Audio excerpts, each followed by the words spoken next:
Très chers amis, bonsoir. Bonsoir et merci d'être venus si nombreux pour fêter avec nous ces 25 ans de la fête de la librairie indépendante. Cette journée est le fruit d'une longue maturation professionnelle, mais je la dois aussi beaucoup à la fréquentation d'écrivains audacieux ayant fait émerger ce désir colossal, celui de trouver un espace dans l'année éditoriale pour appeler plus de 500 libraires à se rassembler autour de valeurs humanistes communes. Oui, il était important pour ce métier de l'ombre qu'on l'éclaire, qu'on lui donne la parole et qu'ensemble nous aiguisions notre pratique afin de la faire connaître davantage aux lecteurs qui nous fréquentent. Face à toutes ces mutations du rapport à l'écrit, nous voulions transmettre ce qu'il y a d'inimitable pour la culture du livre dans ces lieux, comment nous pensons, comment nous pratiquons dans cet espace où se côtoie la mémoire des catalogues éditoriaux et le visible et l'invisible. La confiance des libraires renouvelée chaque année nous a énormément encouragés à porter fièrement cette cause. C'est aussi la présence prodigieuse et fidèle de partenaires que je remercie ce soir au nom de tous mes confrères. Il y a les éditions Gallimard, en la personne d'Antoine Gallimard, et ses grands orfèvres éditeurs qui m'accompagnent pour la réalisation de ce livre. Les éditions Actes Sud, en la présence de François Nielsen et Jean-Paul Capitani. Les éditions Thierry Magnier, la SODIS, le Centre national du livre et sa présidente Régine Hatchendo, le Conseil régional d'Île-de-France, la SOFIA, le Livre Hebdo, France Télévisions. C'est grâce à leur engagement que nous avons pu nous renouveler, approfondir, sonoriser sans nous essouffler cet incroyable événement. Donc je remercie ce soir aussi Olivier Chaudenson de la Maison de la Poésie et tous ses collaborateurs de nous avoir ouvert son lieu devenu le porte-voix de la littérature contemporaine. Un grand merci aussi à Marianne Denicourt, mon amie, et Joël Grard, qui ont accepté d'offrir leur talent au service de cette soirée. La forge où nous trouvons chaque jour du sens et de la force pour vivre cette vie dite moderne, nous la devons surtout et chaque jour aux écrivains que nous allons tenter ce soir de mettre à l'honneur. Je les remercie de nous avoir rendus libres, de nous avoir fait de nous des gens nuancés, critiques, et de nous avoir soumis chaque jour à autant de questions. Donc nous allons maintenant en accueillir quelques-uns sur ce plateau afin que vous entendiez leur chant ineffable d'oiseaux qui ont été sublimés par le flamboyant Michael Caillou dans notre livre Plume. Alors avant de conclure, je tiens à dédier cette soirée à un de nos grands éditeurs et donc j'offre cette soirée à Jean-Paul Capitani qui vient de nous quitter. Et bon voilà, maintenant que la fête commence et j'annonce Jeanne Chéral qui va ouvrir notre soirée.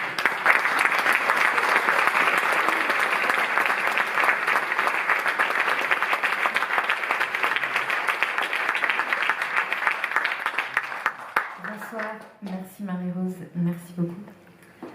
Alors Marie-Rose Garnieri m'a donc conviée à ouvrir en chanson cette soirée autour de Plume, du livre Plume.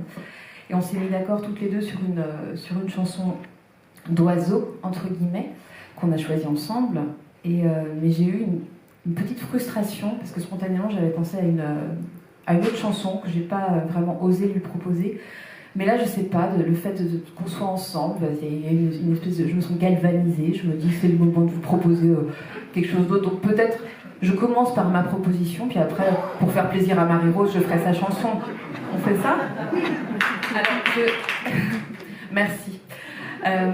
C'est un peu un joyau mal aimé de la chanson française, dont je ne vais jouer qu'un petit extrait. Je ne l'ai pas répété parce que je viens d'avoir l'idée, donc ça va sortir comme ça va sortir.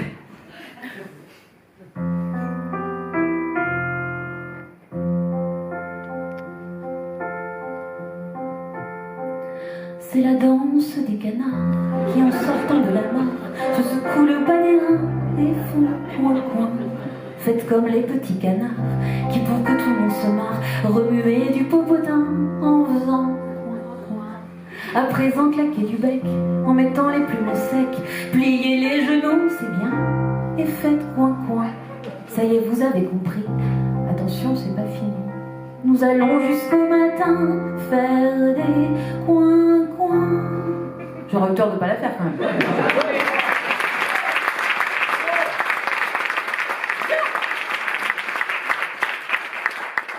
Alors maintenant, ma chanson sérieuse.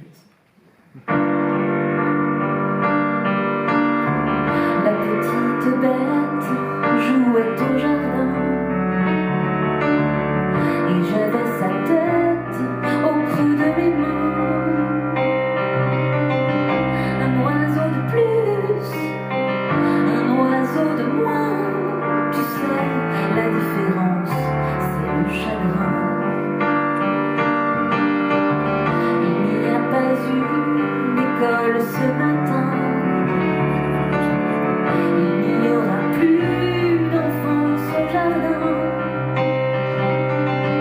Un oiseau de plus, un oiseau de moins. Tu sais, la différence, c'est le chagrin. La petite bête jouait au jardin. C'était une fête pour tous les matins. Un oiseau de toi, un oiseau de moi venait toujours manger dans notre main. Ça n'arrive qu'aux autres, mais c'était le nôtre. Tu sais, la différence, c'est le chagrin.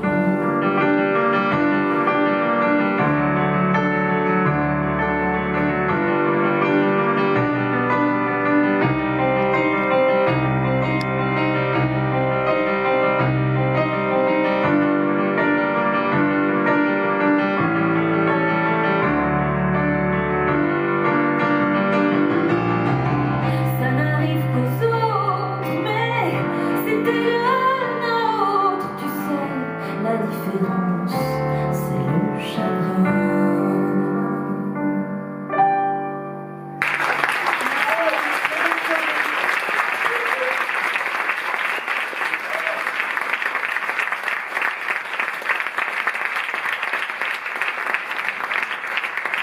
Moi, j'annonce Bertrand Belin, le vrai.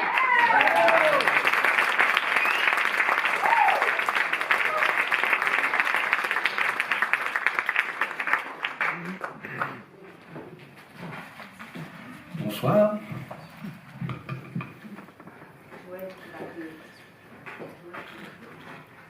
C'est à l'ordre alphabétique que je dois commencer la soirée.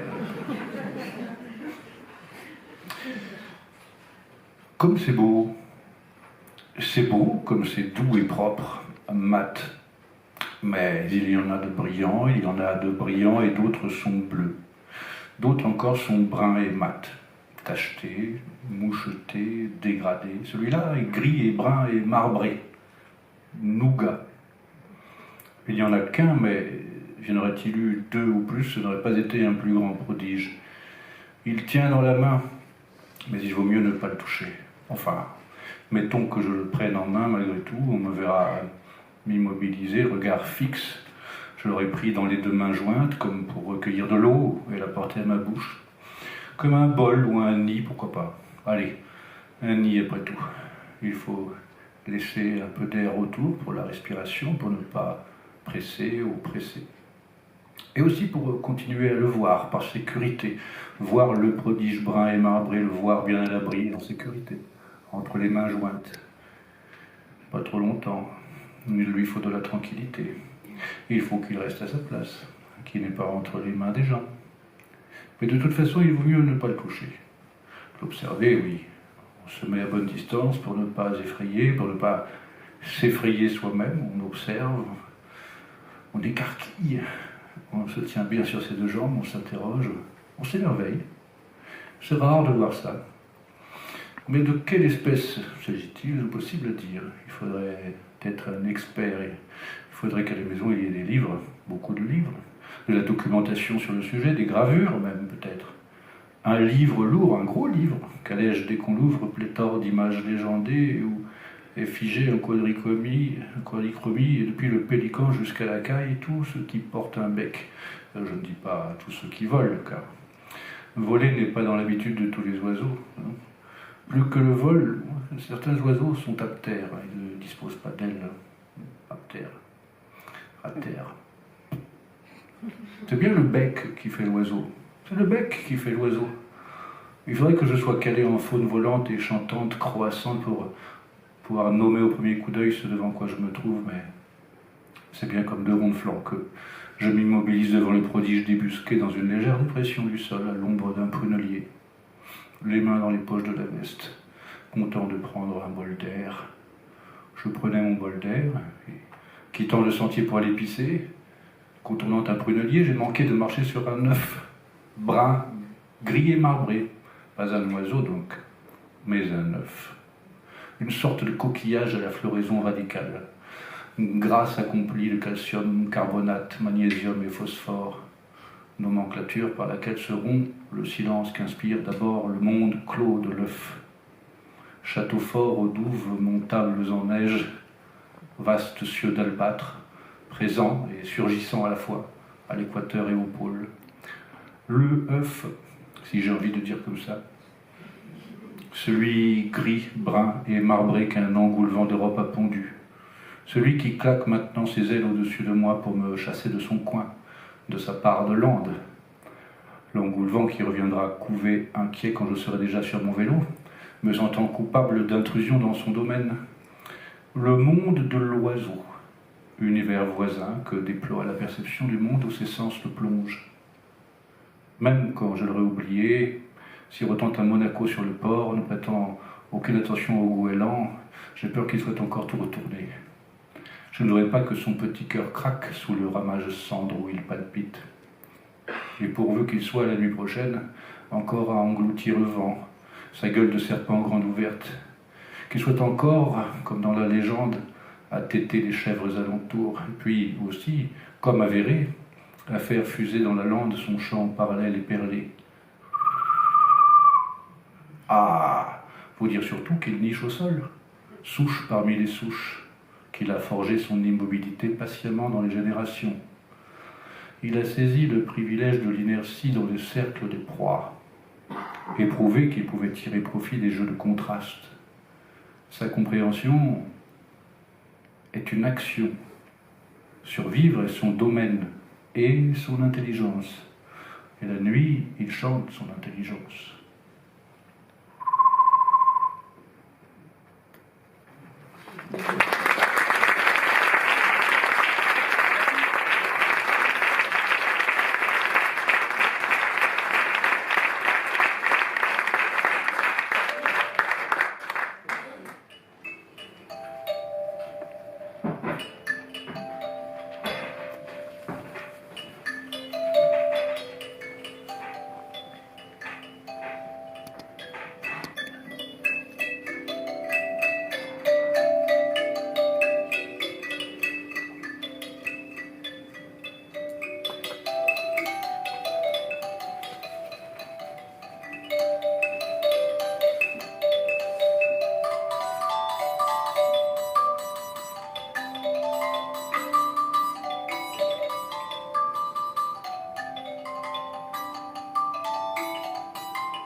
Le Hoatzin huppé.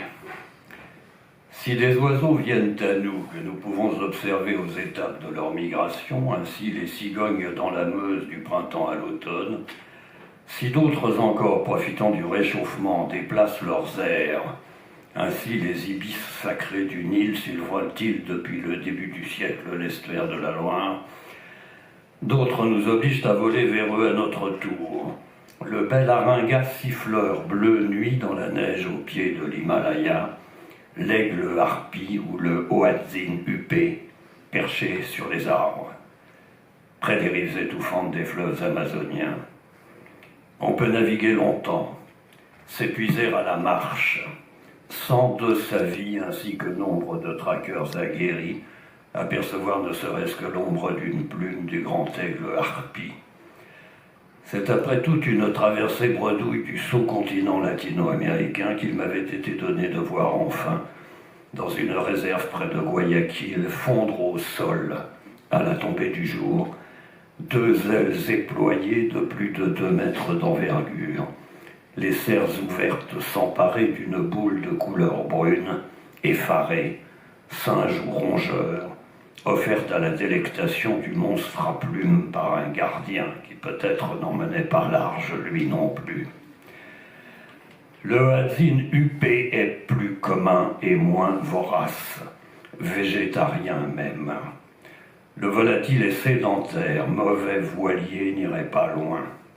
Et s'il fond, mais le terme est excessif, s'il descend, c'est depuis sa branche vers les végétaux dont il se nourrit, immobile sur la berge marécageuse au pied de son arbre favori. Après s'en être approché sans bruit, à la pagaie en pirogue dans le labyrinthe ombreux des forêts inondées qui bordent le Tapajos ou l'Amazone au Brésil, le Marañón ou l'Ucayali au Pérou, ce qu'on observe est une énigme autant qu'un oiseau. Le Hoatzin huppé est un beau bestiau, 70 cm du bec à la queue, au bout d'un long cou une petite tête sans plume, face bleu clair, granuleuse. Au milieu, l'œil rouge fixe au-dessus la huppe dressée. Il est une famille à lui seul et seul de son ordre, créée pour lui par les ornithologues après sa description au XIXe siècle. Solitaire dans son taxon et grégaire dans la vie, il n'est pas rare d'en surprendre 2 ou 3 à quelques arbres de distance.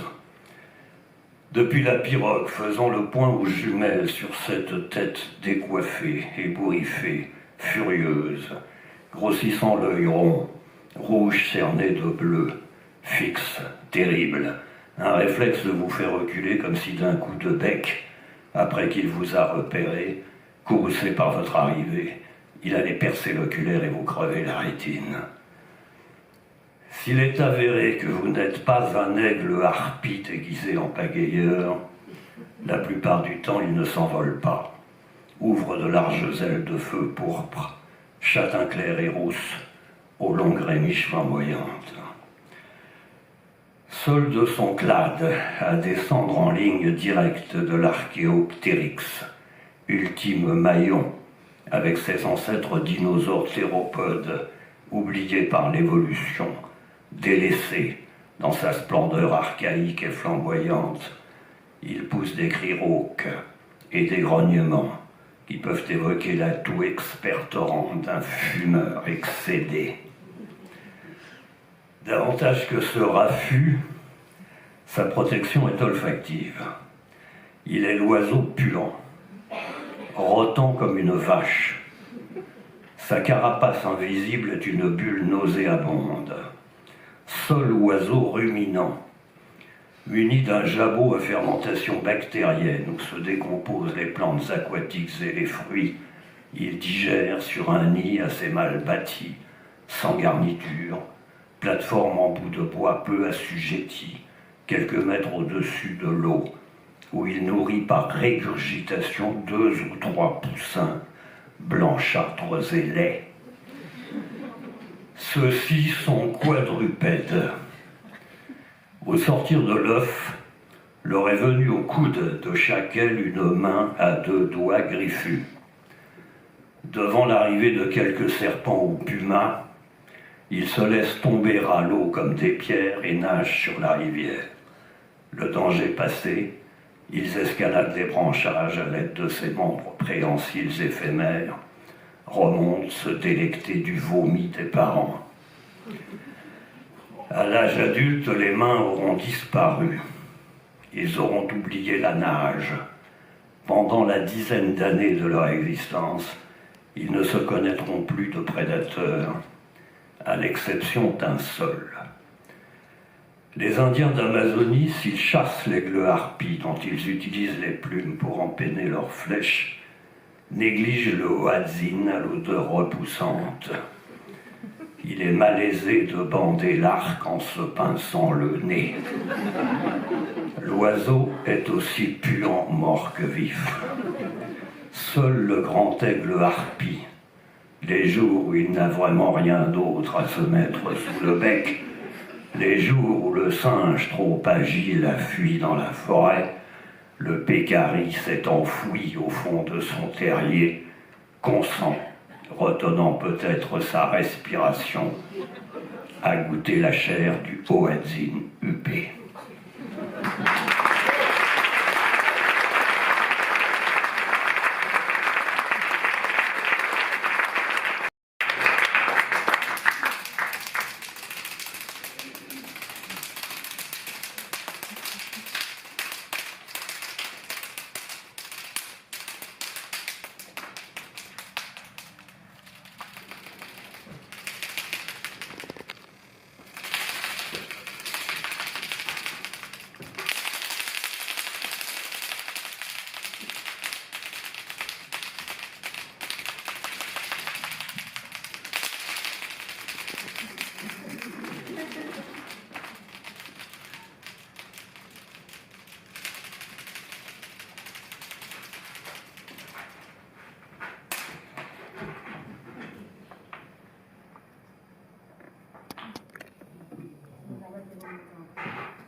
À quel point dors-tu, mon pigeon?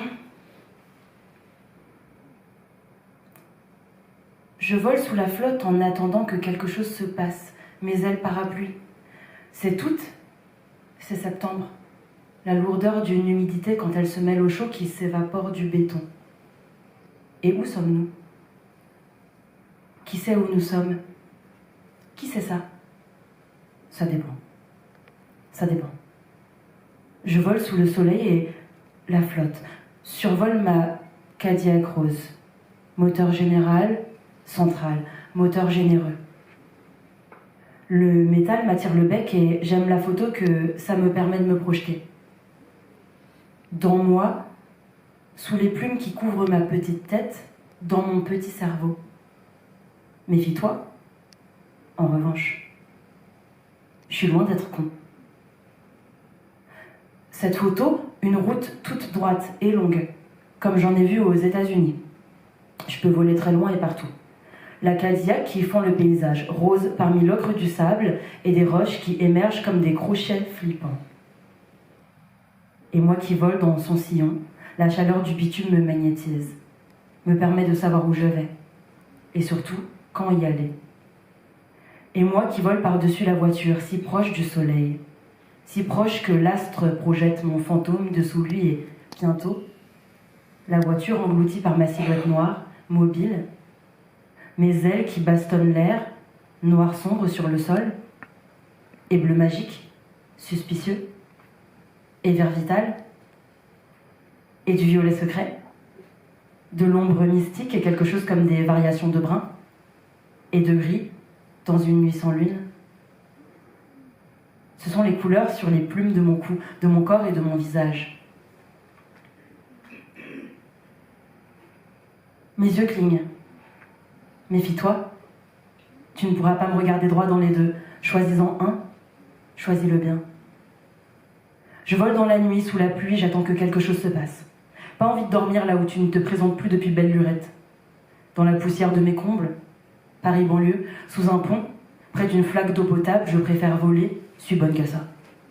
Je sais voler loin. Je sais m'orienter par le dessus mousseux des mers, des océans, leurs flots presque noirs. Je sais suivre le dessin des routes. Je sais remonter un cours d'eau. Je sais te prendre en filature. Ça t'étonne? Je t'ai dit de te méfier. T'ai-je dit que j'avais plus d'un tour dans mon sac? Que je ne suis pas ton pigeon, mon humain? Que je ne suis pas la crasse que tu n'assumes pas? Ta maladie soufflée dans l'atmosphère, je ne suis pas les plumes sales que tu me prêtes? Nique-toi avec tes sales idées de merde. Je suis pas sale. Je suis souvent blessée. Voilà tout. Je mange mal. C'est tout. Je pense qu'il y a ce que tu me donnes et tu me donnes mal.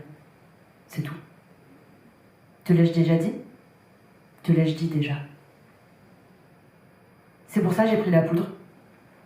Te voir dormir molle, quand le monde entier s'étalait riche à la portée de tes paumes, quand tu pouvais voler le monde, toi tu dormais. Si tu n'étais pas si lourde, je t'aurais prise entre mes pattes, sous mon aile. T'es l'amour méchante. J'aurais fait ça. Pour toi, j'aurais fait ça. Toi. Je suis celle qui ramène le courant d'une rive à l'autre, d'un battement d'aile. C'est ainsi que j'ai rapporté le groove en Europe. Tu savais pas ça? Normal, tu me sous-estimes. Et maintenant que je survole ta Cadillac du Maine qui ne crève plus d'ennui, ta voiture, ma voiture, ton pied, ma plume. Maintenant que j'engloutis la route, et toi sur la route de mon fantôme brun, les dessins de mes ailes, ma tête, mon cul, qui se déploie imprimé sur l'asphalte, parfois net, souvent troublé par les vaguelettes de chaleur qui donnent l'impression que je gigote alors que mes gestes sont précis. Je n'attends plus de savoir où aller. Pour une fois, c'est toi qui drive. Moi, je me suis mis sur le dos. L'air que tu fends, qui glisse sur chaque côté de la bagnole, la Cadillac rose, ses deux ailes, sa terre même. Je me laisse flotter dessus. Et comme la lune avec la terre. Je tombe en permanence de toi sur toi sans te toucher, ni te croiser. Je me promène tout autour. Et pourrais vouloir m'échapper. Et je te dis alors, je te hurle du ciel vers tes fenêtres ouvertes et par-dessus la musique que tu as mise à fond, comme envolent les avions. propulsés comme des pommes dans l'air, comme en plein mes pigeons. Je suis la résistance même, tu sais. Te l'ai-je déjà dit? Je résiste à tout. Aux insultes, aux crachats, à la mauvaise bouffe. J'aime les belles choses, les Cadillacs roses qui filent dans le vent, traversent les paysages que je survole, leurs roues qui collent à la route. Je suis pas con, tu sais. Tu le sais maintenant qu'on a pris la poudre, toi et moi. Qu'on ne crève plus d'ennui, bébé univers. Que c'est toi qui drive, sous le soleil et les lunes, trempé sous l'averse. Je sèche, je ne sais plus bien si c'est le jour, si c'est moi qui vole, si c'est toi qui roule, mais quelque chose se passe.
C'est Joe Dalton qui parle de l'eau. Et merci, Marie-Rose. Bien passé. Il y a beaucoup à faire. Vous inspirez. Je crois que c'est il y a à peu près 20 ans, et par exemple à Rome, que j'ai commencé à apercevoir des perroquets verts acides en ville. On aurait dit des enfants déguisés, déboulants, tapageurs, jouant à cache-cache dans les arbres du Janicule. La couleur venait de très loin, c'était une véritable fête, ça vous envolait d'un coup et ça faisait de la rue un morceau d'équateur. J'étais émerveillée. Mais je suis allée voir ce que ça racontait. Alors les perruches moines, comme la conure veuve ou la perruche à collier, sont venues des zones tropicales d'Asie, d'Afrique, d'Amérique du Sud et se sont multipliées dans les grandes villes et sur les terres agricoles d'Europe depuis les années 70, après l'ouverture accidentelle d'un conteneur en transit à Orly, ou une libération aux eaux de Bruxelles, ou les relâchés irresponsables de quelques propriétaires d'oiseaux. Et depuis, ces espèces exotiques envahissantes perturbent la faune locale. Avec leurs gros becs rouges, elles ruinent très vite un fruitier. Elles effraient les plus petits par leur couleur, par leur taille, par leur façon de voler en masse et par la stridence de leur cri. Elles entrent en compétition avec d'autres oiseaux et avec des écureuils pour installer leurs nids, que l'on dit coloniaux, dans les trous d'arbres. Elles mangent même les œufs d'autres espèces, et c'est la guerre, Uccellaci contre Uccellini, parce que sédentaires, elles se sont installées pour ne plus bouger, d'autant que les gens les nourrissent et que les prédateurs sont rares en ville. On en compterait 5 000 en Île-de-France, 50 000 à Londres, 12 000 à Bruxelles. Les villes déplorent une pollution sonore, des pluies de fientes, une invasion, et certaines abattent en masse ce qu'on appelle les arbres dortoirs. C'était la première fois que je faisais cette drôle d'expérience, désormais si familière, de voir contester au-dedans de soi des plaisirs ou des émerveillements, comme quand il nous faut, sous une colline reverdie, reconnaître la montagne de déchets et l'oubli du crassier, ou que l'on doit se cabrer contre des tiédeurs en plein mois de février, sentir et se cabrer, et pourtant sentir et pourtant se cabrer. On est pris dans de véritables tenailles sensibles, on est contraint à protester contre ce que pourtant on trouve vivant, doux et chaud et beau. Et c'est l'ordinaire de nos expériences à l'ère du désastre climatique, où il n'y a pas une seule joie perceptuelle qui ne soit polluée ou menaçante. Et dans le cas des perruches, on dirait une petite vengeance de l'histoire naturelle. Les oiseaux volés à leur territoire pour être mis en cage ici ont pris la fuite et se sont réinventés un habitat. Voilà les colons colonisés, les encageurs encagés, les chercheurs d'exotisme pris au piège hyper coloré de leurs propres émois. Reste que toutes les espèces ont été un jour envahissantes, que la perruche ne domine pas plus les passereaux que la pie bavarde ou la tourterelle turque, et que c'est peut-être surtout dans leur territoire d'origine, notamment en Inde, que les conures ravagent les cultures. L'année dernière, la vie m'a offert un jardin à Rome, par miracle et à louage, pour y vivre quelques mois dans l'enceinte de la Villa Médicis, et j'y ai retrouvé chaque jour les perruches. Toute l'année, j'ai partagé avec elles un verger, ou plutôt j'ai cédé à un rapport de force, presque pas pu approcher les abricots et renoncer en 2 jours à goûter les cerises. Et j'ai retrouvé les tropiques aussi, mais tristement, et pas par les oiseaux, parce que le climat change si brutalement qu'il a déjà transformé Rome l'automne en ville à mousson et l'été en fournaise, cernée par les feux. Alors qu'est-ce que ça dit tout ça ? Ça parle tout ensemble de nos émerveillements, de notre capacité à encore lever la tête devant l'évidence d'un oiseau et de sa beauté libre. Ça parle aussi de volières coloniales, de clôtures qui fuient, de clandestins qu'on accuse, d'aéroports saturés, de circulation de marchandises et d'ignorance. Et ça parle encore de notre monde féral où la sauvagerie sait parfois un temps s'acclimater et où la vie toujours invente.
Bonjour. Alors, je vais vous lire un texte d'un auteur de chez Vertical qui actuellement est retenu, enfin, il est retenu à Wuhan, enfin, il est attaché culturel, et donc dans la République totalitaire de Chine, donc il m'a demandé de lire son livre, son texte sur le coq.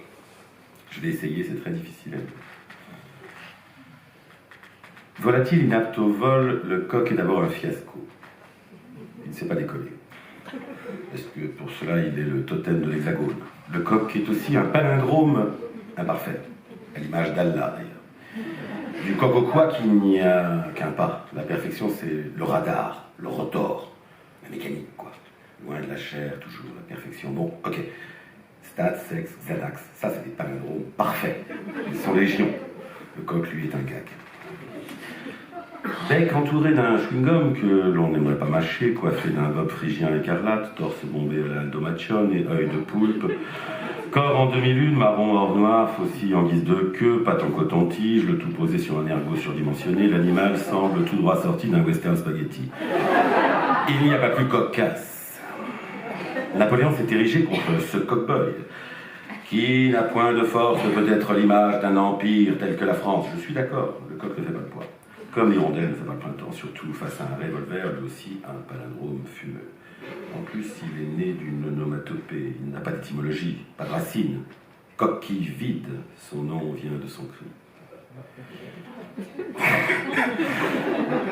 Déraciné, écorché, le coq aurait pu mal finir à la casserole, à la rue gothique, macro, sauvage et bling-bling, caïd ou cocaïnomane, oiseau de nuit. De la basse-cour au bas-fond, fou de baston, on connaît la chanson, mais non, il se lève à l'aube. Ses mœurs sont ordinaires. Que fait-il du reste de ses journées? Le cockpit, le cockpule? Non, il picore, le gus. On le dit mal, alpha, soupe au lait, tétrapode, anti-queer, sportif, potelé. On le fait au vin, on l'a intronisé symbole de la Gaule, de la religion, de la nation. C'est trop pour notre zig. En plus d'être inachevé, il est inadapté. Au ciel, ne parlons pas d'Éden, un albatros inversé, cloué au sol. Il est l'égal de l'autruche, de l'émeu, du manchot, du dodo et du moa. C'est le moa qui est mort, surtout en Chine. Au passage, même si le poulet est un sous-coq, il mérite notre respect, ne serait-ce qu'en tant que nutriment ou martyr. Chaque année, en France, on compte 1 milliard de poulets ingurgités, un véritable génocide. 3 835 000 par jour, 45 par seconde, 1140 ailes et cuisses par minute, soit la viande la plus consommée de la nation qui affiche crânement son emblème, CQFD, LCK. Dis-moi ce que tu manges, je te dirai qui tu es. Si l'Autriche a une politique... L'autruche, pas l'Autriche, mon Dieu. Paix à Thomas Bernard. Si l'autruche a une politique, le coq, lui, ne se raccroche qu'aux branches de l'expression du coq à l'âne. Étendard de l'incohérence, le coq ici me ressemble, enfin, selon mes ex. C'est pour ça, sans doute, que je dresse son portrait. Non, je n'ouvrirai pas ici de parenthèse sur l'âne. Peut-être une légère, comme un léger nuage de lait. Un âne de race coûte 555 €. L'achat d'un ânon, quant à lui, demande de sérieuses capacités d'éducation. C'est donc hors de ma portée. Revenons à nos moutons, c'est-à-dire en arrière. Le coq ne sait pas voler, ou il refuse. Le coq est terre à terre. Il chie sur Icare, comme Flaubert sur ses souvenirs. D'une hermétique fierté, ce tas de plumes refuse la civilisation. Snichant dans le fumier, au diable les conventions adieu-l'hygiène, le coq serait gauchiste en même temps conservateur. Il aborde la nuit, ne vit que pour le jour et l'aurore. C'est un diurne à cuire. Il est mon antithèse par excellence. Depuis l'an 1000, son effigie surplombe les églises, maître des horloges et du réveil, grenouille de bénitier, il annoncerait, dixit le pape, l'aurore du salut par son chant qui protège le fidèle des ténèbres, du péché. Henri, 100 fois ni loi, le bipède s'est rattaché à des causes antinomiques, christianisme, monarchie, lumière, république, bisexualité, guerre, le volatile et versatile, cette girouette s'est retournée sa veste. Que ferait subir Ponge au coq? Sans doute une psychanalyse. Giono lui clamerait à chaque oiseau son chat. Pour être honnête, il faudrait revenir sur sa tête. Ce qu'il y a de plus fabuleux dans le coq, in fine, c'est sa crête. Elle ne sert à rien. Pas même un télescope, encore moins un rétroviseur ou une antenne. Elle n'est pas non plus halo, aura, couronne. Peut-être sert-elle à son équilibre mental. Elle fait visiblement office de pare-choc lors de combats avec ses semblables. Sur la crête réside l'ambiguïté du coq. Inutile et utile à la fois. By the way, qui s'intéresse au coq? Personne. Pas même les autres animaux. Le coq est l'angle mort du règne animal, la bête noire du sexologue. Et de l'union de la poule et du coq naît pourtant la perfection. L'œuf. C'est-à-dire l'origine du monde. Une forme d'une pureté impeccable, chef-d'œuvre insurpassable du design, dixit Tournier. De l'ovale à l'ovule, en s'intéressant au coq, on en revient à la genèse, à la création, à l'homme-lette. Merci à lui. Je voulais juste, en tant que plumitif de chez Vertical, rajouter 2 mots. Juste un petit adage qui a circulé lors des manifestations depuis 2 mois par les personnels des métiers du livre et des libraires. La retraite à 20 ans, bouquiner, ça prend du temps.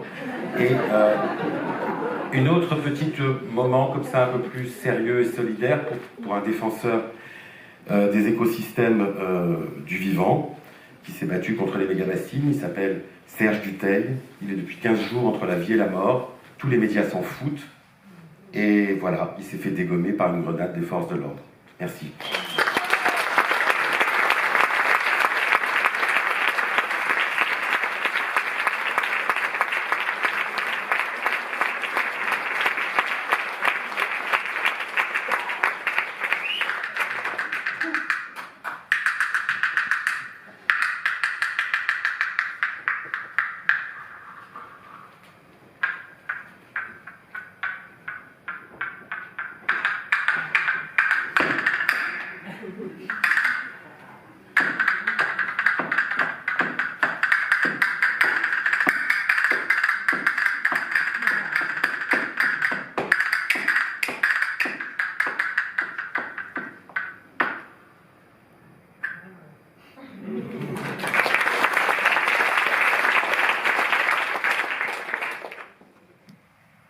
Tu places son corps dodu dans ta main gauche, ventre à l'air, et d'un souffle l'ébouriffe. Comme à leur habitude, les petites pattes de Volatile enlacent gaiement ton index. En apparence, il va bien. Tu n'es pourtant pas fou. Volatile ne chante plus la même chanson. Chaque matin des 10 dernières années, son bec s'est ouvert délicatement pour te susurrer les moulins de mon cœur. Plutôt la version de Frida Bocara que l'original. Tu ne sais pas pourquoi cette chanson, tu n'as pas souvenir de l'avoir jamais écoutée, tu es plutôt hard rock. Pourtant, c'est sa mélodie, que Volatile recompose jour après jour. Ta vie se règle sur ce chant. Sur lui, Volatile, ton canari gris à crête que tu as sauvé du nid et fait grandir sur ton épaule. Sa voix suffit à épuiser tes angoisses. Quand tu as commencé à travailler, il t'a bien fallu le mettre en cage, mais son chant est resté le même. Quand Marie est partie, le même. Quand tu as perdu pied, le même. Quand tu es devenu chef de service, le même, que tu sois en colère, seul, accompagné, serein, heureux ou meurtri, le même. Un mardi de juin, tu as remarqué qu'il manquait une note au chant. C'était la note initiale. Depuis, chaque jour, des notes se détachent de la mélodie, se dissocient, tombent en lambeaux, comme aspirées par le silence. Rondes, blanches, noires, croches, double croche, triple croche, se font avaler dans un trou invisible. Il ne s'est pourtant rien passé dans ta vie, si ce n'est cet assistant vocal, Google, dont tu as fait l'acquisition. Tu crains que ce ne soit l'un des effets délétères de la vieillesse. Les plumes sur son crâne se font plus rares, comme tes cheveux. Pour endiguer le mouvement, tu poses des plumes d'autres oiseaux sur lui et quelques-uns de tes poils. Tu penses que cela l'apaisera. Mais au matin suivant, il manque une nouvelle note. Si le mal n'est pas physique, Volatile pourrait être devenu oiseau de mauvais augure, t'envoyer un présage. Tu cherches le message caché dans ses élisions. Tu te concentres sur ce qui subsiste de la chanson. Jette un ballon, laisse des ronds, absence, sans cesse, seul résonne. C'est plutôt inquiétant. Tu décides de te consacrer sur le positif et retiens le mot ballon. Au soir suivant, tu te branches sur un match de foot, inclines la télévision vers la cage, mais Volatile, impassible, détourne le regard. Tes tentatives d'analyse ne donnent rien. Un matin, tu sèches le travail. Tu t'enfermes dans le placard près de lui et écoutes. Au début, il n'y a que le silence. Puis, à 9h, un bip sauvage retentit. L'assistant Google vient d'enclencher la radio. Une voix suave commence un long monologue. La Terre a bel et bien, affirme la communauté scientifique unanime, atteint un point de saturation. Reportage dans notre édition spéciale à 13h. Volatile s'approche des barreaux de la cage et piaille faiblement, un piaillement comme en protestation. La radio, indifférente, poursuit. 80 nouveaux morts dans une explosion. Volatile balance sa première strophe, comme pour la faire taire. Oui, Volatile se lance dans un duel et chante contre la radio. Tu comprends. Tu as fait entrer un prédateur à la maison, un prédateur qui mange à petit feu la vie de Volatile. Plus de 1000 espèces ont disparu cette année. Panthères, boas, autruches, pandas géants, wombats, paresseux, rhinocéros, requins blancs ne pourront plus profiter de l'air de la Terre. Le monde déverse sa boue dans la cage de volatiles et volatiles chantent contre lui ou pour lui, s'épuisent à faire taire les mots. La voix garde son énergie impassible. Volatile, hors de lui, paniqué, lance un dernier tri avant de perdre complètement sa voix. La lutte cesse. Volatile love sa tête sous son aile jaune et tente de s'endormir. Bientôt, le chanteur ne pourra plus lutter. Sa gorge enrouée et son moral rompu ne le lui permettront plus. Tu sais que quand le chant cessera tout à fait, la mort viendra, et ton cœur sera un canari aphone.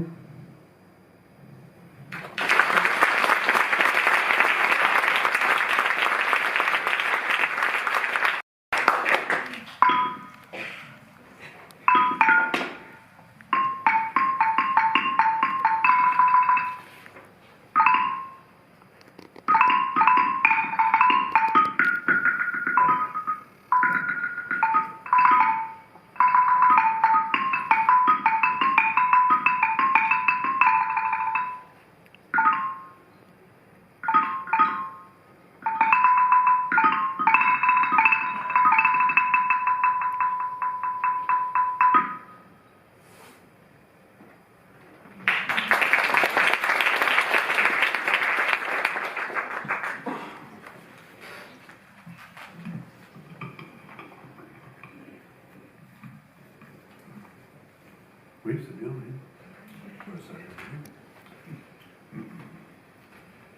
Le 22 septembre 2020, lors de la dispersion à Drouot des prestigieuses collections de taxidermie des princes d'Arenberg, comte Greffule et comte Charles de Gramont, j'ai fait pour une somme modique, personne d'autre n'en voulait, l'acquisition du lot numéro 43, un spécimen de poule d'eau, Gallinula chloropus, présenté sur socle en bois avec étiquette et calligraphie ancienne, et garantie naturalisée par les établissements Véro avant 1880.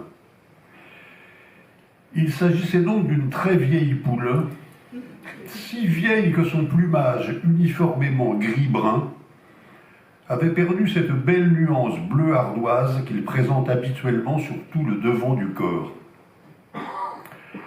Quant au rouge de la plaque frontale et du bec, c'est en vain que je m'efforçais de le raviver à l'aide d'un crayon de couleur dont la mine se brisa dans l'une des narines.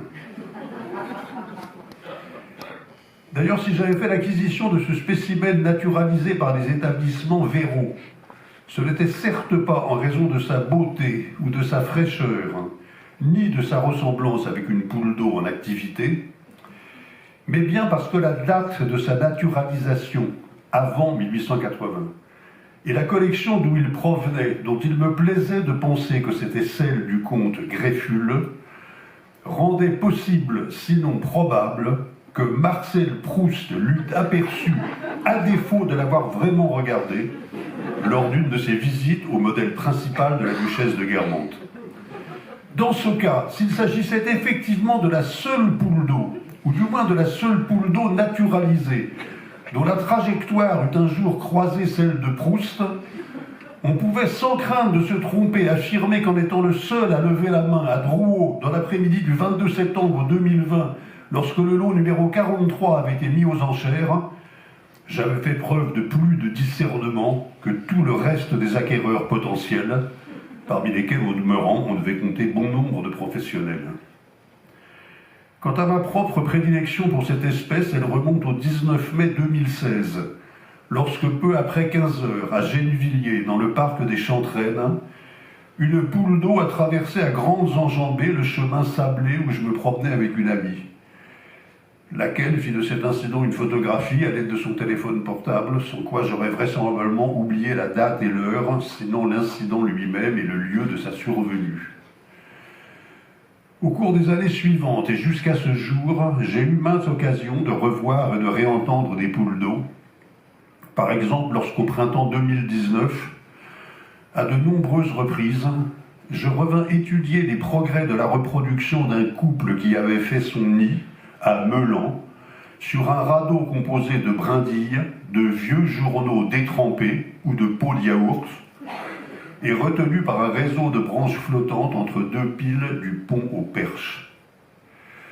Ou lorsqu'un an plus tard, pendant le premier confinement, celui lors duquel on ne donnait pas cher de l'avenir des vieux, je mettais à profit le temps et la distance qui m'étaient accordés l'un et l'autre ridiculement courts pour aller observer à travers les grilles du square du Temple les deux couples de poules d'eau établis sur le minuscule étang à demi recouvert par une végétation luxuriante.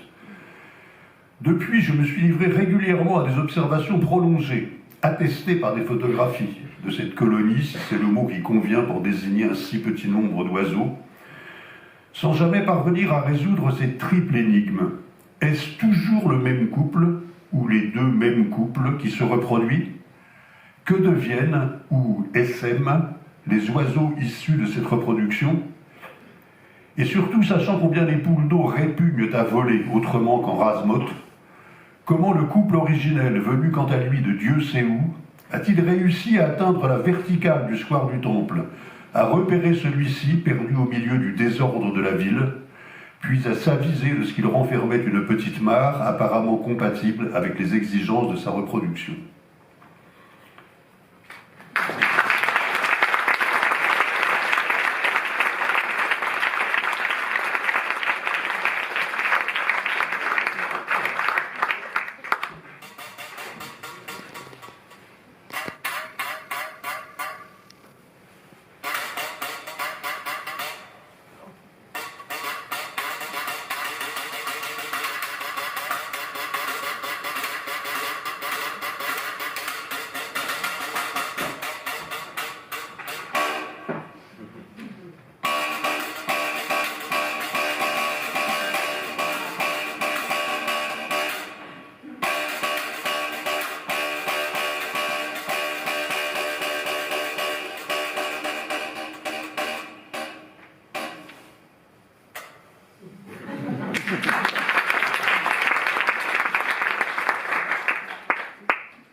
Un drôle d'oiseau. Il est apparu casqué, un peu comme Dante, avec son bonnet rouge, de profil et le bec busqué, les bras ou les ailes pressés le long du corps, grand, gris, l'air pas commode. Drôle d'oiseau, ai-je pensé. D'autant qu'il était au moins de ma taille, sinon un peu plus grand. Tout à fait comme un homme.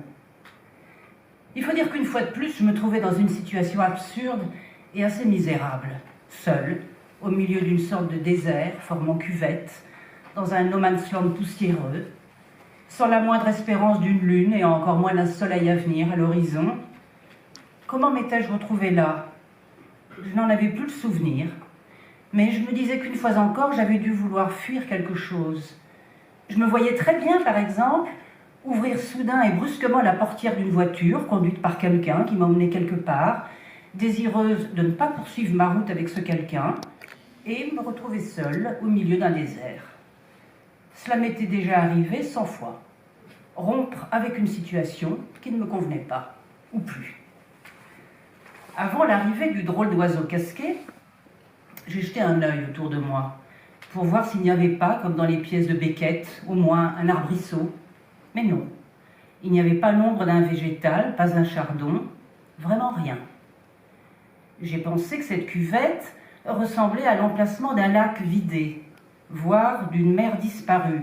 Dans ce genre d'endroit, pour autant qu'il y ait un genre pour les endroits, on trouve généralement des coquillages, des poissons, une sorte de corail défraîchi ou tout au moins des alluvions. Ici, rien de rien. Seul, à l'horizon, descendant tranquillement le bord incliné de la cuvette et venant manifestement vers moi, cet oiseau, d'un drôle de style, peut-être masqué comme un acteur antique, peut-être d'un autre monde, on ne sait toujours strictement rien des autres mondes possibles. Pas exactement menaçant, dirais-je, mais suffisamment bizarre pour que je me demande si nous aurions la possibilité de communiquer, si nous aurions un langage ou un succédané de langage commun nous permettant d'échanger. Sûrement pas, ai-je pensé. Ce personnage oiseau ne parle certainement pas ta langue, et tu ne parles pas la sienne. Il se peut même que ses gestes, comme les tiens, ne disent pas ce que disent les gestes en général. Dans une situation plus tranquille, j'aurais profité du délai entre l'avancée de l'oiseau et son arrivée devant moi pour inventer un langage qui pourrait nous servir. J'avais toujours un tas d'idées pour inventer une langue commune, et c'était un des jeux solitaires auxquels je préférais m'adonner. Mais la condition de cette invention était d'avoir tout mon temps et d'être dans une situation confortable. Par ailleurs, j'avais un peu peur. Pas énormément. Je me disais que la situation ressemblait trop à un rêve, mais un peu. Comme il avançait, je distinguais bientôt son aume, percé de 2 ouvertures pour les yeux. Il était en fait beaucoup plus grand que moi, 2 mètres environ, et d'une grande allure. Néanmoins, je regrettais un peu d'avoir tant aimé les romans gothiques et les romans décadents du XIXe siècle, dont il pouvait très bien sortir. Je me suis demandé un instant s'il serait de bon ton d'exécuter une petite révérence à son approche. Mais, me suis-je dit, si c'est un tueur, par exemple, ce serait absurde. Le mieux était de rester dans ma posture habituelle, tranquille, le regard légèrement interrogateur et légèrement accueillant. Ce qui était drôle, c'était que son avancée fut si lente, alors que ses pas, me semblait-il, étaient d'une largeur habituelle. Je me dis très vite que je lui réciterai un poème. Et comme, par extraordinaire, un des rares poèmes que je connaissais par cœur était Les Pas de Paul Valéry, la coïncidence me fit rire. Je me demandais aussi s'il n'était pas un peu enfantin de réciter un poème à un drôle d'oiseau casqué qui vient à votre rencontre sur une terre désolée et qui est beaucoup plus grand que vous.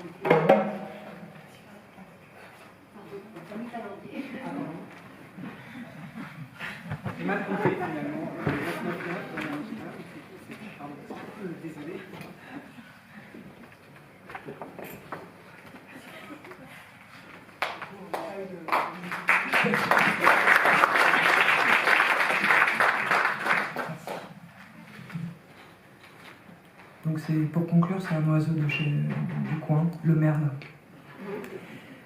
Qui connaît Merlin et ses prophéties le sait.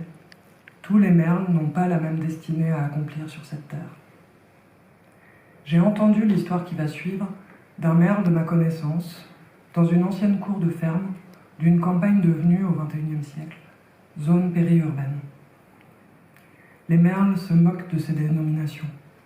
Ils aiment avant tout les hautes herbes et les haies. Dans cette cour, une épaisse glycine avait vu les parents de celui-ci construire un nid, où ils déposèrent 3 œufs.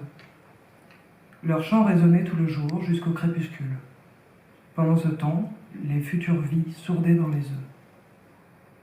C'est ainsi qu'un soir de mai naquit mon merle. Les parents passaient tout le jour à rapporter des vers et des mouches pour nourrir la portée. Les petits grossissaient, ouvraient les yeux en plus du bec. Et mon merle particulièrement était curieux de tout, quoiqu'il fût encore trop jeune pour prendre son envol. Ce fut à cette période qu'on vit arriver les hirondelles dans la grange. Le soir venu, elles tournoyaient dans le ciel clair, en sifflant des histoires incroyables. Et mon merle tendait le cou pour les écouter. Au lieu de becquer goulûment, il demandait « D'où viennent ces folles chansons que sifflent les hirondelles ?»« D'Afrique, répondait sa mère, mange maintenant. » Mais c'est où l'Afrique ? Loin, Allez, finis ton insecte. Moi aussi, pensait à part soi mon merle en picorant une larve, j'irai en Afrique, et je reviendrai chargé d'histoires nouvelles. Il garda son projet secret jusqu'au jour où, aptes à chercher pitance par eux-mêmes, les merles de la portée eurent le droit de s'envoler. Alors mon merle s'éleva à tire-d'aile, sifflant à ses parents une trille rapide « Je pars pour l'Afrique, je reviendrai ». Et sa mère le regarda disparaître, sachant bien qu'il était inutile de le retenir. Elle le connaissait, son petit. Mon merle avait entendu que les hirondelles parlaient de descendre le fleuve, et ainsi fit-il. Il rejoignit la Loire, rencontra des gravelots et des grues, à qui il disait qu'il partait pour l'Afrique, qu'il n'avait guère le temps de s'arrêter. Certains de ces oiseaux connaissaient l'Afrique.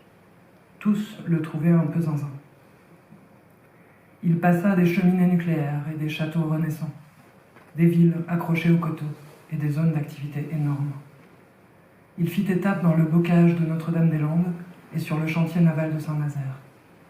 Il rencontra des goélands et des gneux, des cormorans ricanants. Enfin un jour, il arriva sur la grève. Le vent du large le saisit. Mon Dieu, se dit-il, jamais je ne pourrai traverser. La certitude était foudroyante. Il n'avait aucune idée d'où était l'Afrique. Les vagues mugissantes le terrifiaient. Il était tout seul. Septembre finissait. Il rebroussa chemin. Porté par le vent, il remonta le fleuve. Il se consolait d'avoir dû interrompre son voyage par l'idée de toutes les merveilles qu'il pourrait raconter aux siens. Il vola, retrouva le chemin de la zone périurbaine, puis de la cour de la ferme, sur laquelle il piqua joyeusement au crépuscule. Mais la glycine avait perdu les feuilles. Le nid était vide et dépenaillé. Nulle part il ne voyait ni son père, ni sa mère, ni ses frères. Les hirondelles n'étaient plus là. Seule une chouette le regarda avec ses yeux ronds. Tout l'hiver, mon merle pleura des notes en torrent. Chaque jour, picorant sans appétit, il chantait son voyage qu'il avait privé des siens. Pourquoi suis-je parti si loin? Les paquebots, les châteaux, les centrales et les rives, qu'est-ce auprès de l'amour des miens? La beauté de ce qu'il avait vu se mêlait au regret de sa solitude. Le gène n'eut pas raison de sa peine, mais le força à se ressaisir pour se mettre à l'abri. Puis, un matin de la mi-février, alors qu'il chantait sa ballade, il entendit une voix lui répondre. Une merlette inconnue l'écoutait et ponctuait ses trilles de contrepoints admiratifs. Elle était mouchetée de blanc. De tous ses voyages, il n'avait jamais vu un tel plumage. Elle voulait savoir qui chantait si bien. Il lui raconta son périple, et pour la première fois, n'eut pas envie d'en chanter la partie la plus élégiaque. Il chanta les goélands, les grues, l'estuaire et le bocage, l'océan et le vent du large. C'est ainsi qu'ils s'aimèrent. Ils construisirent un nid, non loin de celui où mon merle avait vu le jour et désirait le vaste monde. Et tout ce printemps-là, leur chant à deux voix enchanta la zone périurbaine des poésies du lointain rêvé.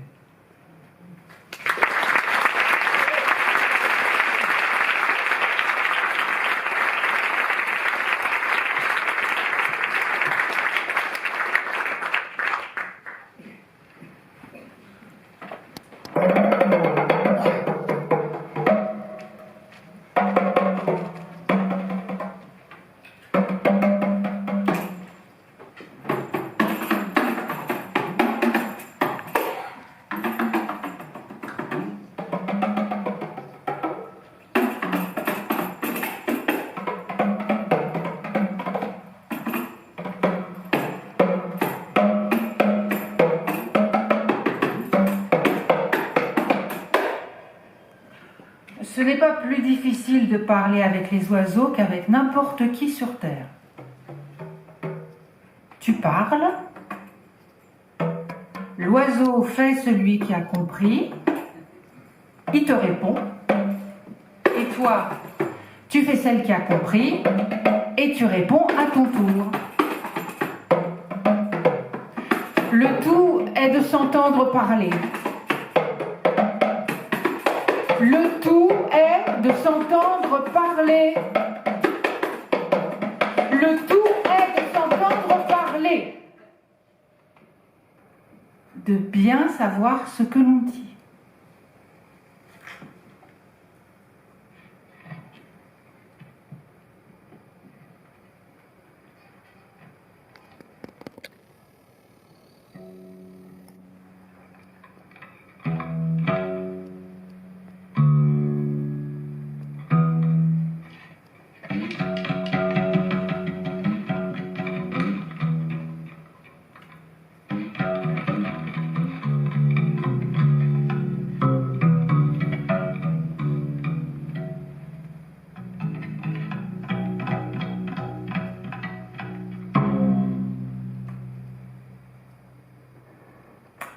J'ai appris très tard à aimer les oiseaux. Et je le regrette un peu. Mais maintenant, tout est arrangé. On s'est compris. Ils ne s'occupent pas de moi et je ne m'occupe pas d'eux. Je les regarde, je les laisse faire. Tous les oiseaux font de leur mieux. Ils donnent l'exemple. Bon, pas l'exemple comme par exemple Monsieur Glacy, qui s'est remarquablement, courageusement conduit pendant la guerre. Ou l'exemple du petit Paul, qui était si pauvre et si beau, et tellement honnête avec ça, et qui est devenu plus tard Paul si riche et si vieux et si honorable et si affreux et si avare et si charitable et si pieux. Ou par exemple cette vieille servante qui eut une vie et une mort exemplaires, à jamais de discussion, pas ça, l'ongle de cette affreuse question des salaires.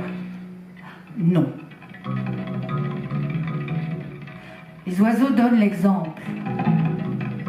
L'exemple comme il faut. Exemple des oiseaux. Exemple des oiseaux. Exemple les plumes, les ailes, le vol des oiseaux. Exemple le nid, les voyages et le chant des oiseaux. Exemple la beauté des oiseaux. Exemple le cœur des oiseaux. La lumière des oiseaux.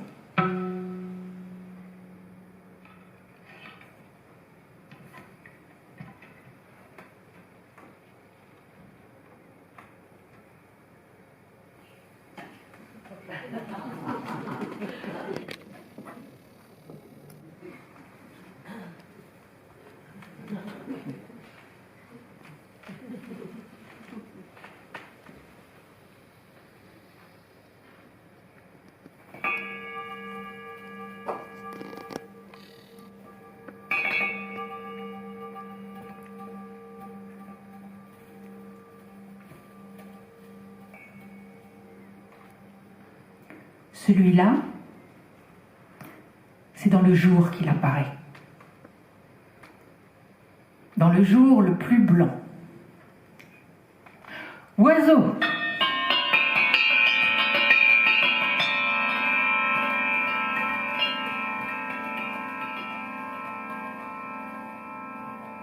Il bat de l'aile, il s'envole.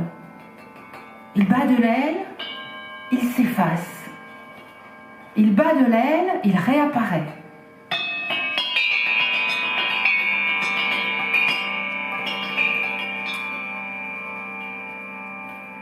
Il se pose, et puis il n'est plus. D'un battement, il s'est effacé dans l'espace blanc.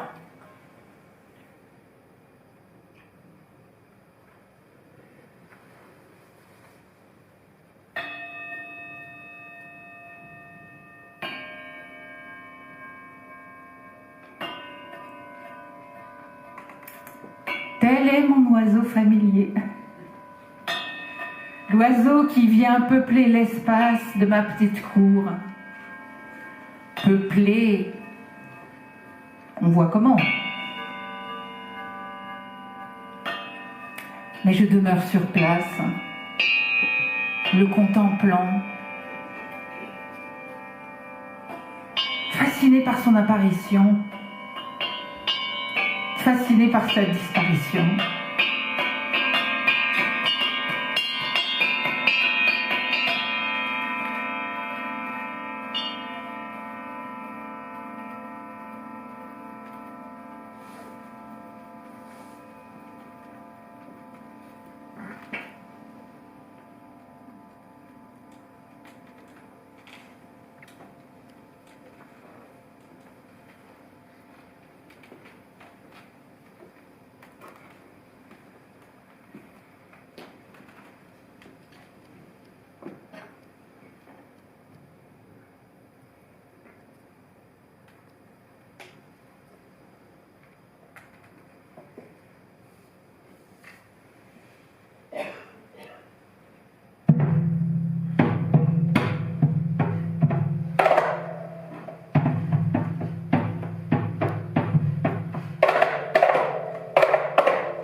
oiseau chante ne sait où.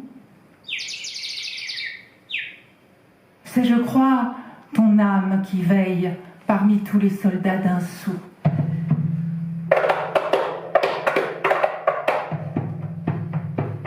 Et l'oiseau charme mon oreille. Écoute, il chante tendrement, je ne sais pas sur quelle branche. Et partout, il va me charmant, nuit et jour, semaine et dimanche.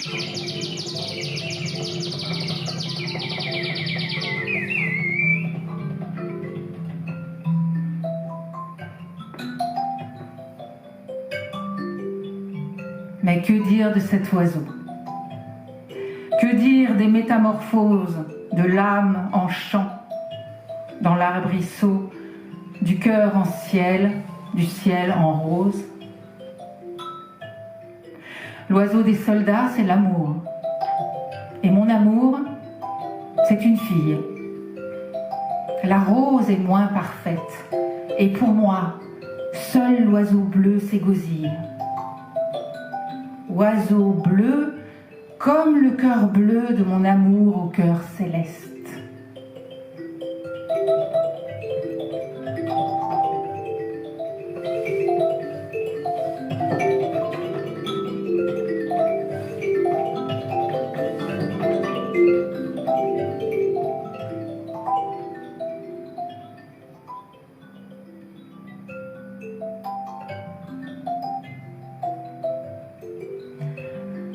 Ton chant si doux, répète-le à la mitrailleuse funeste qui claque à l'horizon.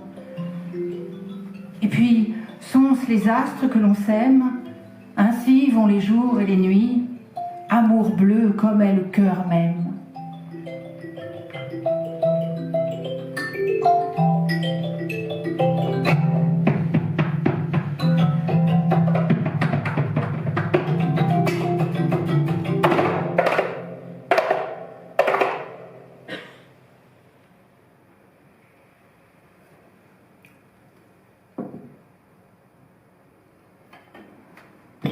Je rêvais dans un grand cimetière désert. De mon âme et des morts, j'écoutais le concert parmi les fleurs de l'herbe et les croix de la tombe.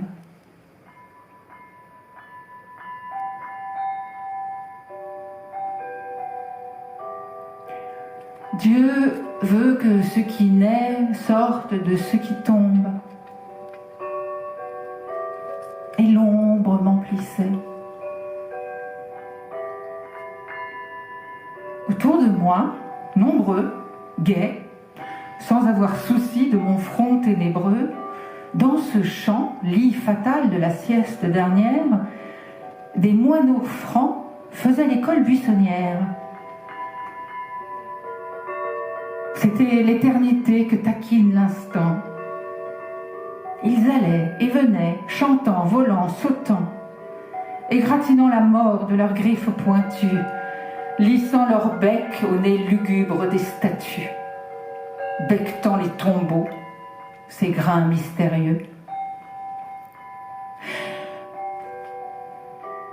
Je pris ces tapageurs ailés au sérieux et je criais « Paix aux morts, vous êtes des harpies !»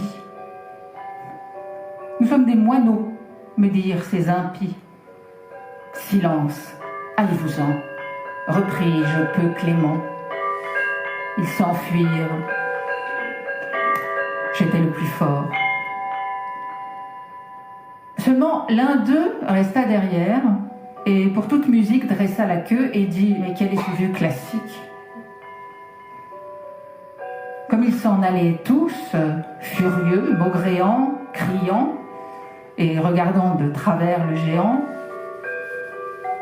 un hou noir qui songeait près d'une tombe, un sage, m'arrêta brusquement par la manche au passage et me dit « Ces oiseaux sont dans leur fonction, laisse-les. Nous avons besoin de ce rayon. Dieu les envoie. Ils font vivre le cimetière. Hommes, ils sont la gaieté de la nature entière. Ils prennent son murmure au ruisseau, sa clarté à l'astre, son sourire au matin enchanté. Partout où rit un sage, ils lui prennent sa joie et nous l'apportent. L'ombre en les voyant flamboie. Ils emplissent leur bec des cris des écoliers. À travers l'homme et l'herbe et l'onde et les halliers, ils vont pillant la joie en l'univers immense. Ils ont cette raison qui te semble démence. Ils ont pitié de nous, qui loin d'eux languissons. Et lorsqu'ils sont bien pleins de jeux et de chansons, d'églogues, de baisers, de tous les commérages que les nids en avril font sous les verts ombrages, ils accourent, joyeux, charmants, légers, bruyants, nous jeter tout cela dans nos trous effrayants. Ils viennent des palais, des bois, de la chaumière, vider dans notre nuit toute cette lumière. Quand mai nous les ramène, ô songeurs, nous disons, les voilà. Tout s'émeut, pierre, terre, gazon, le moindre arbrisseau parle, et l'herbe est en extase. Le saule pleureur chante en achevant sa phrase. Il confesse les ifs, devenus babillards. Il jase de la vie avec les corbillards. Des linceuls trop pompeux, il décroche l'agrafe. Ils se moquent du marbre.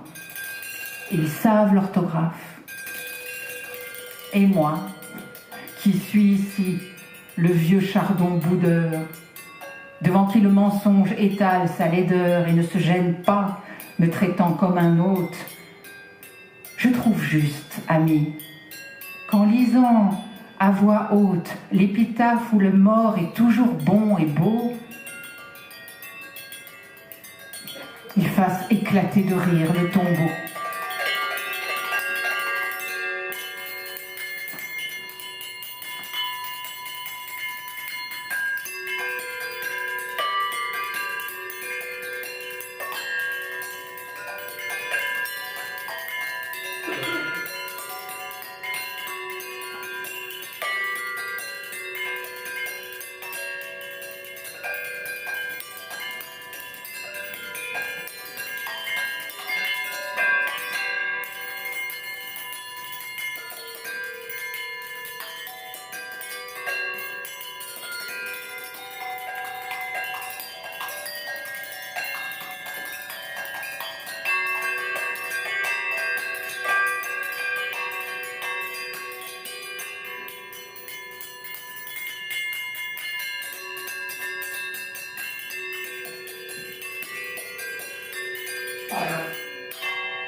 L'oiseau du Colorado mange du miel et des gâteaux,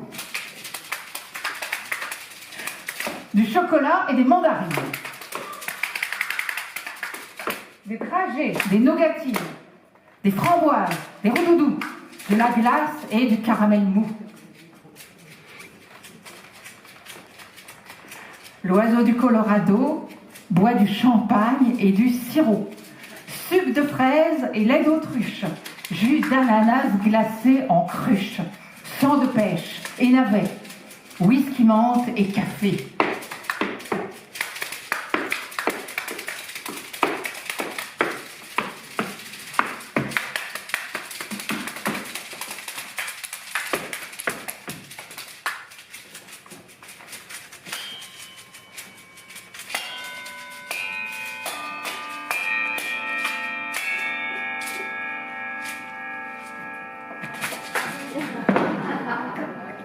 l'oiseau du Colorado, dans un grand lit, fait dodo. Puis, il s'envole dans les nuages pour regarder les images.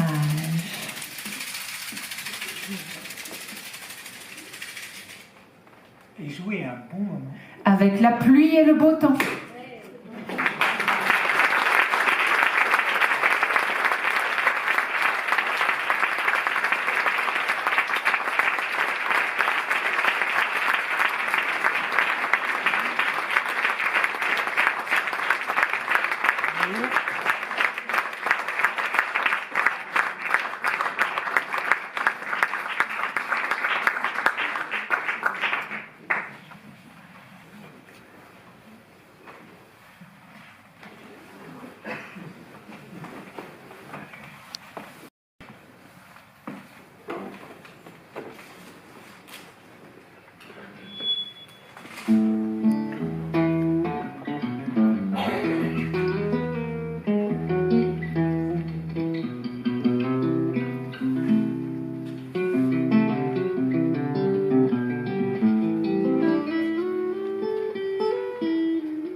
Sur le début, un instant derrière le rideau. Merci d'avoir accepté.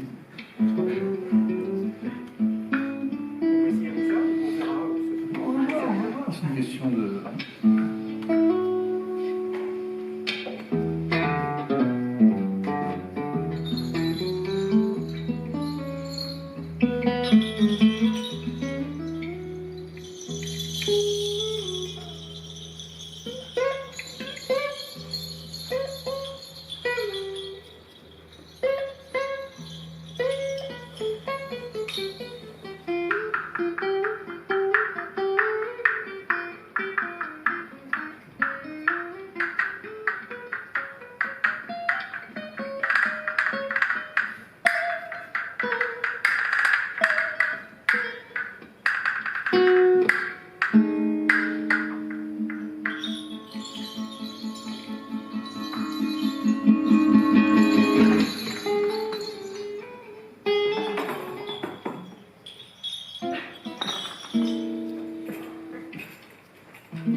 Si j'étais un oiseau, je survolerais les villes, je survolerais les campagnes, les parkings, d'autres parkings, les monuments, les chantiers, je survolerais les chantiers. Si j'étais un oiseau, même tout petit, je survolerais le pays avec le vent, avec les nuages, avec les avions de chasse, les avions de chasse, les avions de ligne. Je survolerai les vignes, je mangerai les raisins, je tirerai les pépins le long des cours d'eau si j'étais un oiseau.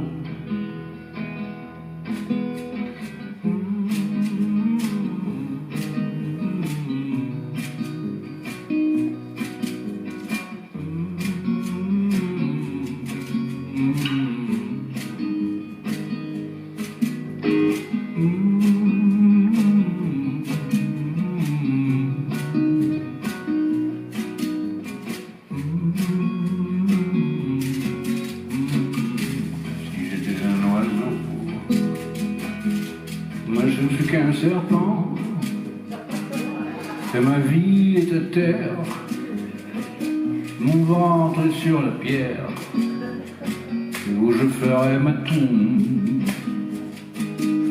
Oh, je ne suis qu'un serpent, et de muse en muse, de prairies en prairies, je perpétue mes hécatombes. D'ailleurs, je mange les œufs de colombe.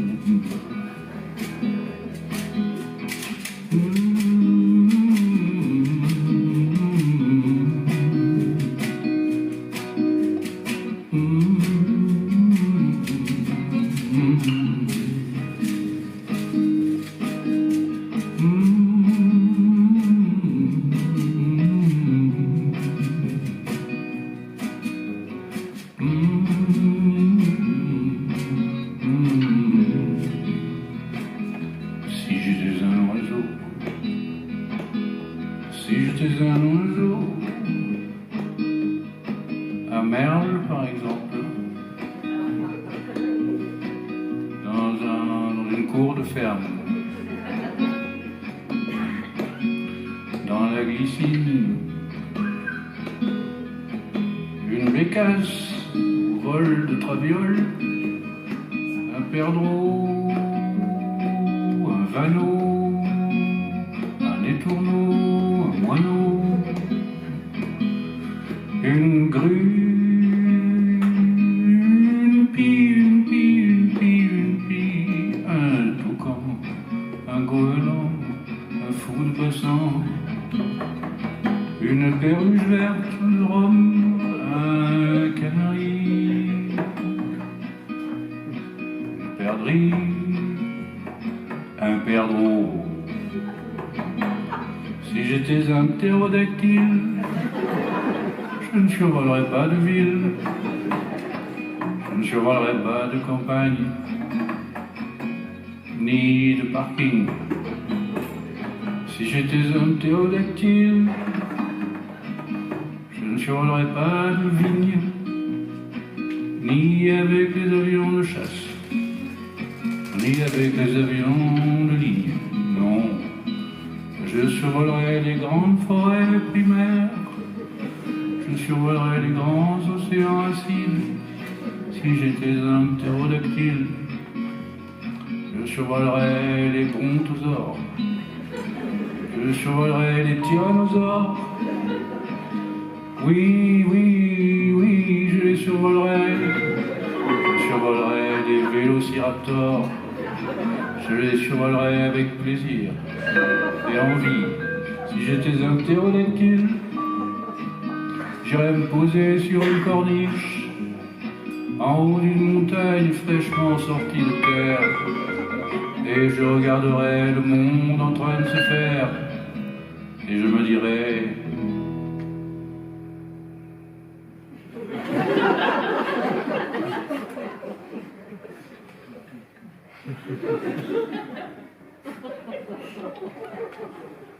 Ah